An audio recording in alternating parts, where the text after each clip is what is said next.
तो सोचो क्या आती होगी, क्या गुजरती होगी उन लोगों के दिलो दिमाग पे कि भाई मैंने सुबह परचेज़ किया, शाम को गाड़ी का मॉडल चेंज हो गया, शाम को ये अपग्रेडेशन आ गए, प्राइस कितना 5,000 रुपये। अरे मजाक चल रहा है क्या भाई।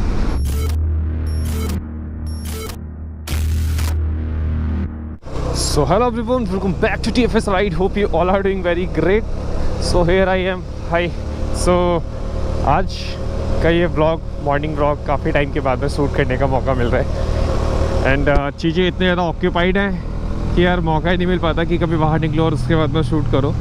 सो आज संडे राइड के साथ साथ में एक छोटी सी वीडियो मुझे इस बारे में भी शेयर करनी थी, बिकॉज़ यार आज की डेट में ये ऑटोमोबाइल इंडस्ट्री कर क्या रही है। एंड बिकॉज़ मैं बहुत करीब से बहुत ऐसे कस्टमर्स को जानता हूँ जिन्होंने कुछ कंपनीज़ की मोटरसाइकिल्स परचेज़ की हैं, जस्ट लाइक कि मैंने ये परचेज़ की, किसी ने रॉयल एनफील्ड परचेज़ की, किसी ने KTM परचेज़ की। KTM क्या कर रही है ये समझ पाना आज की डेट में सिर्फ हमारे लिए नहीं, सभी के लिए बहुत मुश्किल हो चुका है। And it's not about KTM only, ये बात है हर एक ऑटोमोबाइल इंडस्ट्री में मौजूद कंपनीज़ के बारे में, जो भी अपने अपने बाइक्स या फिर अपने अपने कार्स लॉन्च करते हैं। यार एक बात समझ में नहीं आती कि आप लोग इतना फ्रिक्वेंटली चीज़ों को कैसे बदल सकते हो। आपके लिए क्या कस्टमर्स की फीलिंग, उनकी इमोशंस, बिकॉज़ यार 100 सीसी की मोटरसाइकिल, 125 सीसी की मोटरसाइकिल भी कई बार लोगों का ड्रीम हो जाते हैं, जो साइकिल से या फिर पैदल चल रहे हैं या फिर जो लोग बाइक्स अफोर्ड नहीं कर सकते हैं। और जब आप इस तरीके की परफॉर्मेंस मोटरसाइकिल्स की बात करते हो, just like KTM Duke 250 launch होती है LC4C इंजन के साथ।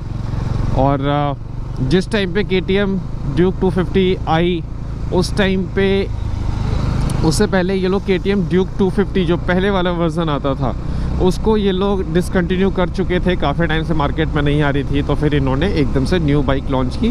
That was the very correct. But after that जब ड्यूक 250 आई, उसमें एक कलर कोड ये लोग लेके आते हैं ऑरेंज एंड वाइट का।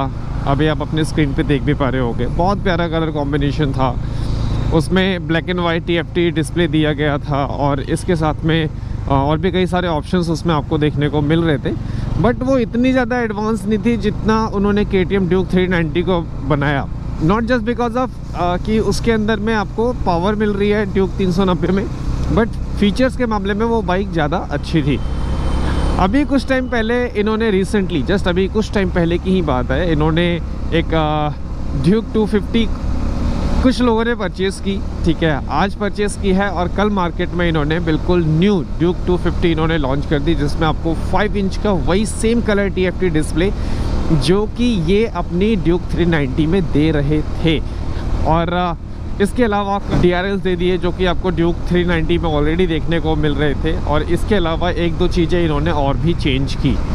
और मैं सिर्फ KTM की बात नहीं करूँगा, बहुत सारे ऐसे मैन्युफैक्चरर्स हैं जो डेली बेसिस पे काम कर रहे हैं, हर 3 से 4 महीने पे वो एक मोटरसाइकिल लॉन्च कर देते हैं। और ये ना प्रॉब्लम सिर्फ इनकी नहीं है, ये डीलर्स की प्रॉब्लम नहीं है, कंपनी वालों की प्रॉब्लम्स है। इनको समझ ही नहीं आ रहा कि भाई चल क्या रहा है मार्केट में और इनको करना क्या है। डीलर्स भी बेचारे परेशान रहते हैं इन लोगों की वजह से। सपोज़ कोई एक बाइक इन्होंने लॉन्च की ड्यूक 250 और उसका स्टॉक बोला उसको सेल करने के लिए, लोगों के पास स्टॉक पे मोटरसाइकिल पड़ी हुई है। मैं कह रहा हूँ चलो ठीक है, KTM के पास में इतना स्टॉक नहीं होता, वो अकॉर्डिंगली मैन्युफैक्चर करते हैं। बट जस्ट लाइक कि हीरो या फिर होंडा या फिर कोई अदर कंपनी ऐसी, जब उनके पास में कोई बाइक लॉन्च होती है, डीलर्स को भेज दिया जाता है कि भाई साहब आप जाके ना, जस्ट लाइक एग्जांपल ले लेते हैं एक्सपल्स का। एक्सपल्स में भी इन्होंने यही किया, एक्सपल्स लॉन्च की, उसके बाद भर भर के लोगों के पास स्टॉक भेजा। आगे चल के बाइक का प्रमोशंस उस तरीके का नहीं हुआ या फिर और भी कई तरीके की चीज़ें रही। इतने में इन्होंने फिर से एक्सपल्स में कुछ मॉडिफिकेशन की, जस्ट लाइक हेडलाइट की मॉडिफिकेशन कर दी, 2-3 चीज़ें और ऐड ऑन कर दी। फिर उन्होंने बोला कि हमने नई एक्सपल्स उतार दी है, अब आप इसको सेल करो। उन्होंने फिर उसका स्टॉक भरवा दिया। अरे पीछे वाला तो खाली नहीं हुआ। अब हर डीलरशिप के पास में इस चीज़ का सेल्स का प्रेशर है कि भाई मुझे, क्योंकि उनको तो पैसा कमाना है, अगर वो कंपनी के अकॉर्डिंग नहीं चलेंगे तो फिर कंपनी उनको अपनी डीलरशिप क्यों देगी। ठीक है, मार्केट में बहुत भरे पड़े भाई डीलरशिप लेने के लिए। तो ये वाला सीन ना सभी के साथ में है, सभी डीलर्स के साथ में है, तो जिसकी वजह से वो भी परेशान है और वो कस्टमर्स को भी परेशान करते हैं, बिकॉज उनको अपना पुराना स्टॉक निकालना है। तो ये भाई अगर पुराना स्टॉक निकालना ही है तो कंपनी उसके ऊपर कुछ डिस्काउंट देना, ताकि डीलर्स को भी नुकसान ना हो और कस्टमर्स को भी नुकसान ना हो। या फिर आप ऑलरेडी कम्युनिकेट करके रहो, आप साला लोग आज खरीदते हैं ड्यूक 250, आप शाम में लॉन्च कर देते हो बिल्कुल न्यू मोटरसाइकिल, और उसके बाद प्राइस डिफरेंस भी मुश्किल से 4 से 5 हज़ार रुपये का। अरे क्या मतलब बनता है यार? जो बंदा 1 लाख रुपए का लोन करवा रहा होगा वो 1,05,000 का करवा लेगा। अगर आप 10,000 भी उसका प्राइस रखते हो तो 1,10,000 का करवा लेगा। इसमें कौन सी बड़ी बात है? प्रॉब्लम सिर्फ इतनी सी है कि आप या तो प्रीवियस मोटरसाइकिल को डिसकंटिन्यू कर दो, सेल करना बंद कर दो, या फिर जितने भी आप ऑलरेडी आपके डीलरशिप के पास में पड़ी हुई है उनको भी बुलाओ, वापस से मंगवाओ, और उसके बाद में फिर उसको भी उन मॉडिफिकेशंस को करने के बाद ही आगे सेल करो, ठीक है?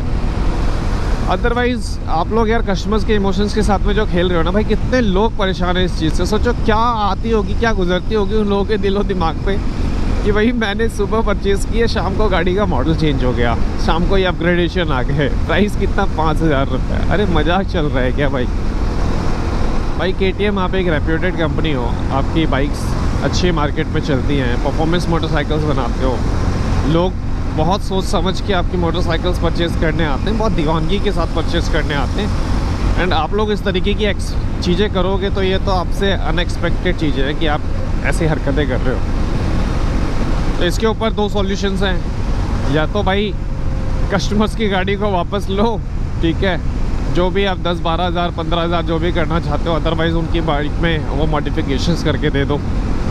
एटलीस्ट मैं ये नहीं बोलता चलो ठीक है, जिन्होंने महीना, 2 महीना, 3 महीना पहले परचेज़ की, हर कोई इतना वेट नहीं कर सकता, बट जिन्होंने 4 से 5 दिन पहले परचेज़ किया, आप उनको तो एटलीस्ट ये चीज़ें प्रोवाइड कर सकते हो, बिकॉज उनके लिए कितनी बुरी चीज़ है। और मुझे नहीं लगता कि लास्ट 7 डेज़ के अंदर में KTM ने हो सकता है पूरे ड्यूक 250 200 से भी ज़्यादा सेल की होगी पूरे ऑल ओवर इंडिया के अंदर में। तो इतना बड़ा मार्केट भी नहीं है KTM का। तो कुछ ना कुछ करो भाई। और गाइज़ अगर आप ये वीडियो देख रहे हो और अगर आपको मेरे पॉइंट वैलिड लगते हैं, सो प्लीज़ इस वीडियो को लाइक कीजिएगा, शेयर कीजिएगा दोस्तों के साथ में, एंड सब्सक्राइब करना मत भूलिएगा, because this kind of informative videos you will get on this channel. And मुझे एक बहुत इंपॉर्टेंट पॉइंट लगा यार, बिकॉज मतलब ये सारी चीज़ें मैटर करती हैं, बिकॉज मैं भी एक कस्टमर रह चुका हूँ, मैंने भी बाइक परचेज़ की है। एंड बिलीव मी, जब मैंने ये बाइक परचेज़ की थी, मेरी मतलब ऐसा बोल सकते हो कि इट वाज माई कंसर्न कि मुझे जनवरी में बाइक लेनी थी 2023 में, मुझे 2022 की मैन्युफैक्चर बाइक नहीं चाहिए थी। एंड उसके जस्ट बाद मैंने जब परचेज़ की, उसके जस्ट 1 महीने बाद में इन्होंने E20 फ्यूल वाली मोटरसाइकिल जो है वो लॉन्च कर दी, ठीक है। और उसमें इन्होंने एक काम और किया कि जैसे इसमें ट्रिपल स्पार्क प्लग आता है, उन्होंने उसमें सिंगल स्पार्क प्लग देना शुरू कर दिया।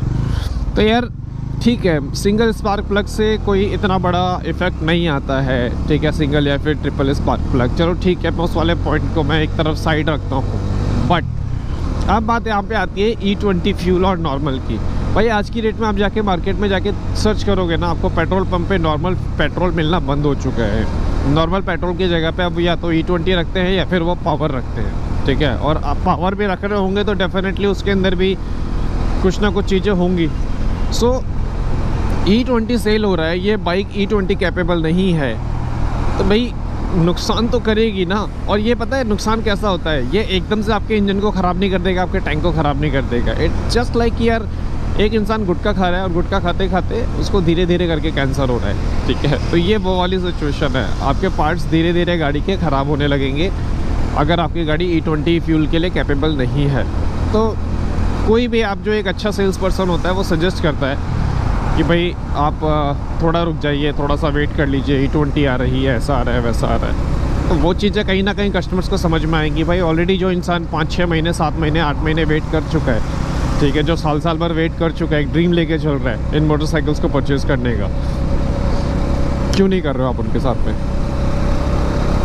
वेल अगर ये पॉइंट्स डेफिनेटली अगर ये वैलिड हैं, अगर आपको लगते हैं, तो टैग करो भाई KTM को, टैग करो बजाज को, हर कंपनी को टैग करो जिसके जो भी इस तरीके की चीज़ें कर रही है मार्केट में। एंड वीडियो को लाइक करना, वीडियो को शेयर करना, एंड चैनल को सब्सक्राइब करना मत भूलिएगा। Thank you so much everyone for watching, love you all.